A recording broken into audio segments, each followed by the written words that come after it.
So yun, what's up mga paps? Magandang gabi sa inyo mga paps. May nakuha tayong booking. Booking natin, malupitan. Ayan oh, lechon. Ang haba. Tapos nakapuling lang siya. Puling to 150. Giginto, Bulacan to Malabon.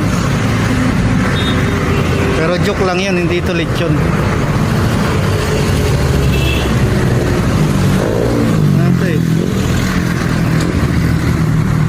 Bumper ng sasakyan.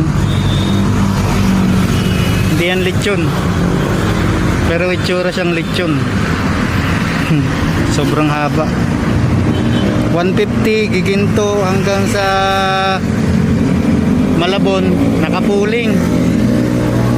Grabe. Buti na lang pumayag si sir. Nagdagdag siya ng 200. Deliver ko daw agad. Sabi ko, sige, palag na to. Yun lang mga paps. And peace out.